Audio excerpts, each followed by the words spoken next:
Assalamualaikum warahmatullahi wabarakatuh. Perkenalkan, nama saya Galuh Margareta Dwi Suwandani dari kelas X IPA 5. Di sini saya akan membuat presentasi tentang dakwah Nabi Muhammad SAW. Yang pertama, dakwah Nabi Muhammad SAW periode Mekah. Latar belakang masyarakat Mekah sebelum Islam.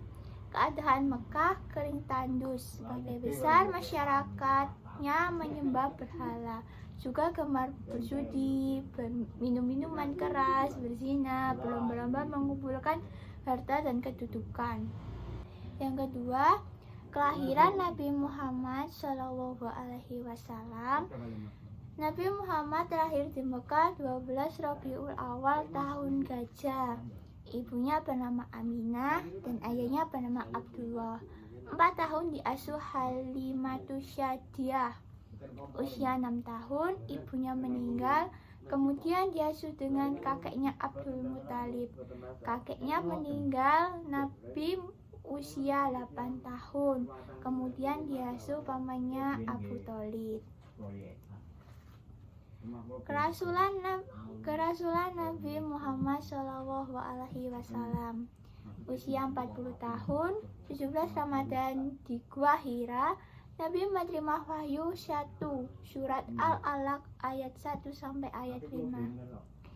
Siti Khadijah masuk Islam. Nabi Muhammad berdakwah setelah wahyu kedua.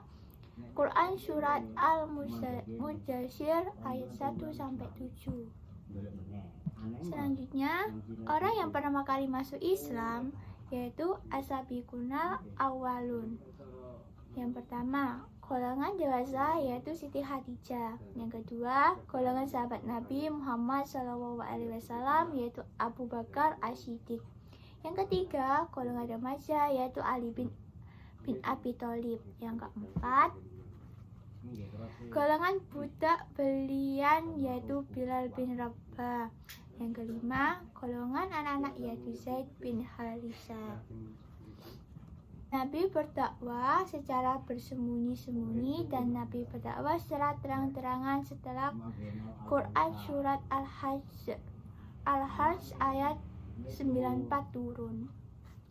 Zaman jahiliyah disebut zaman kebodohan karena masyarakat bodoh dan keimanan.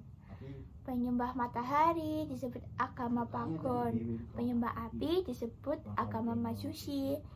Utsman mendapat gelar 2 cahaya.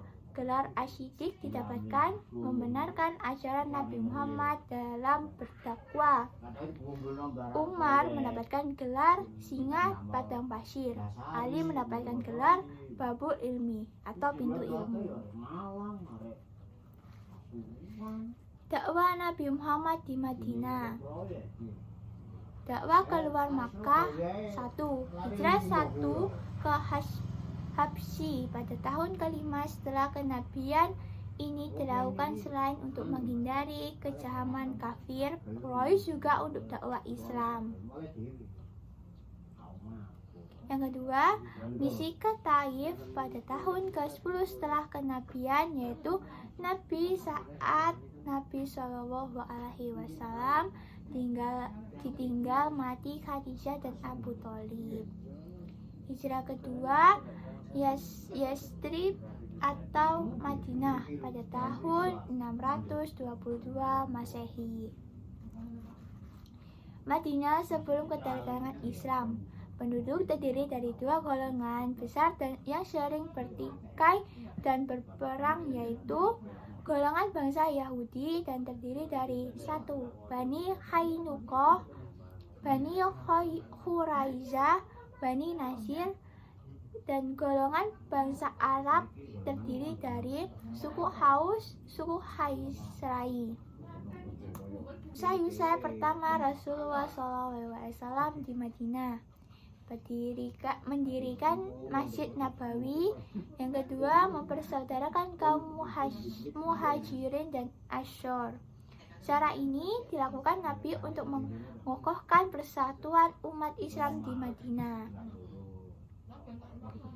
Persaudaraan ini menikahkan atas persaudaraan seagama, bukan atas dasar kesukaan. Sebagai contoh, Nabi persaudaraan Hamzah bin Abdul Muthalib dengan Zaid bekas budaknya. Abu Bakar bersaudara dengan Khazirah bin Khalid bekas budaknya, dan Umar bin Khattab bersaudara dengan Uthman bin Malik al-Khairaini. Kaum Muzarin kemudian banyak yang jadi pedagang dan petani, di antaranya Abdurrahman bin Auf menjadi pedagang, sedangkan Umar bin Khattab dan Ali bin Abi Thalib menjadi petani. Membuat perjanjian damai antara kaum muslimin dan kaum Yahudi yang disebut Piagam Madinah, yang isinya antara lain: 1. Kaum muslimin dan Yahudi akan hidup berdampingan dan bebas menjalankan agamanya masing-masing. 2. Apabila salah satu pihak diperangi musuh, maka yang lain wajib mematuhi. Yang ketiga, apabila terjadi perselisihan antara kedua, penyelesaian diserahkan pada Nabi Muhammad SAW selaku pemimpin tertinggi di Madinah. Selanjutnya, meletakkan dasar-dasar pemerintah, ekonomi, dan kemasyarakatan. Dalam bidang pemerintah diterapkan prinsip masyarakat demokrasi, yaitu dalam memutuskan masalah harus bermusyawarah terlebih dahulu. Dalam bidang ekonomi, tetapkan asas kooperasi, yaitu tiap-tiap muslim harus saling membantu. Dalam kehidupan masyarakat, diterapkan asas keadilan, harus saling tolong-menolong, menghargai persamaan hak dan kewajiban sesama muslim, tidak ada perbedaan pangkat, harta, dan keturunan, maksudnya harus mengasihi dan memelihara anak yatim, menyantuni janda-janda. Perang Badar 17 Ramadan 2 Hijriah. Yang pertama, Perang Badar terdiri di lembar Badar 125 km selatan Madinah.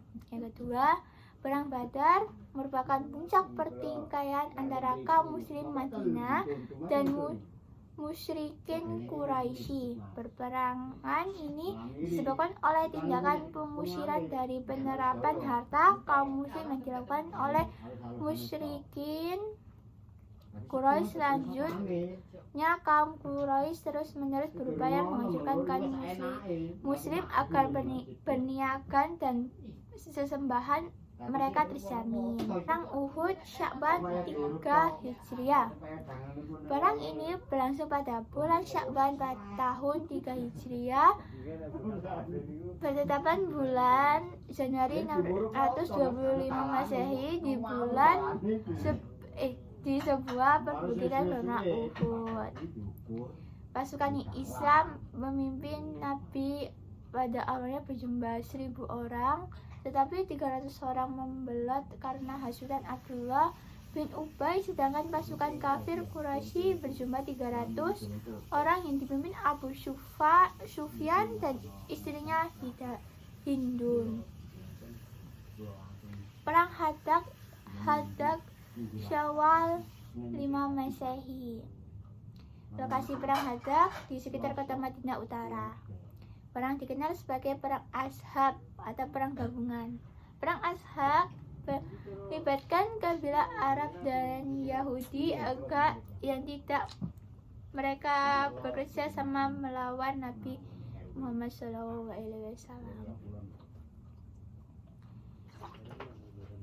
Yang terakhir, penaklukan kota Madinah atau Fathul Mekah 8 Hijriah. Fathul Mekah terjadi pada bulan Ramadan tahun 8 Hijriah, Januari 630 Masehi. Sebab utama terjadi Fathul Mekah adalah kaum kafir Quraisy melanggar perjanjian Hudaibiyah dan menyerang kaum muslim yang ada di Mekah, menaklukkan kota Mekah yang dilanjutkan Nabi dan mengikuti itu tanpa ada pertumpahan darah dan peperangan, sehingga penduduk kota Mekah pun banyak yang masuk Islam termasuk pemimpin kafir Quraisy Abu Sufyan ikut masuk Islam. Saat itulah turun Quran surat An-Nasyr